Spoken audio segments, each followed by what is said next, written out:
Ready করে রাখবা। যাই হোক, এখন আমাদের মাধবপুরে এক গ্রামে একটা সেন্টার, আমরা এখানে 3000-এর মতো ভোট। আমরা চেষ্টা করবো ইনশাল্লাহ যাতে আমার পক্ষে এই প্রসঙ্গে এখন আমাদের মাঝে বক্তব্য রাখবে জনাব পারভেজ চন্দ্র আমাদের সামনে বক্তব্য রাখবে।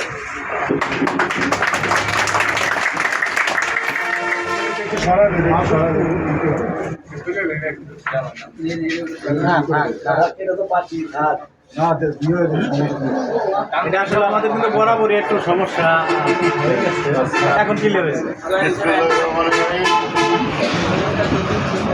আজকের এই ঘরোয়া সভার উপস্থিত মাধবপুর এলাকার সম্মানিত বড় ভাই সরোয়ার ভাই, মিজান ভাই, সাইদ ভাই, মামুন ভাই এবং আমার চাচা, যারা আমি খুব ছোটো সময় থেকে চিনি, আরও যারা আছে ছোটো ভাই ব্রাদার, বড় ভাই, সবাই আমার সালাম, আসসালামু আলাইকুম। সরোয়ার ভাই ওরা দীর্ঘদিন রাজনীতির সাথে সম্পৃক্ত, রাজনীতি আমাদের চেয়েও ভালো বুঝেন সে। তার বক্তব্যের মধ্য দিয়ে আমাকে একটা উপদেশ পরামর্শ দিছে, অবশ্যই আমি সেটা মাথায় রেখে আমার নির্বাচন পরিচালনা করার চেষ্টা করব। আজকে এখানে যুব সমাজে বেশি, আপনাদের সবার উদ্দেশ্যে কয়েকটা কথা বলতে চাই। আমার প্রতীক হচ্ছে টিয়া পাখি প্রতীক। আপনারা 29 তারিখ, আগামী 29 তারিখের টিয়া পাখি প্রতীকে ভোট দিয়ে আমাকে জয়যুক্ত করবেন এবং আমার জন্য আন্তরিকভাবে কাজ করবেন। ভাইস চেয়ারম্যান পদটা অনেকের কাছে ক্ষুদ্র, কিন্তু যে নির্বাচন করে তার কাছে এটা অনেক বড় একটা বিষয়।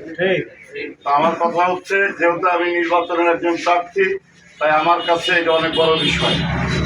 আপনারা যারা আছেন এখানে আমার পাশে বসা, আমার সামনে, প্রত্যেকের কাছে আমার করজোড়ে অনুরোধ থাকবে, বর্তমান যে জেনারেশনটা চলতেছে, যে যুগটা চলতেছে, সেটা যুবকদের শারীরিক শক্তি বেশি থাকে, যুবকদের কাজ করার আগ্রহ বেশি থাকে, যুবকরা দৌড়াদৌড়ি করতে পারে।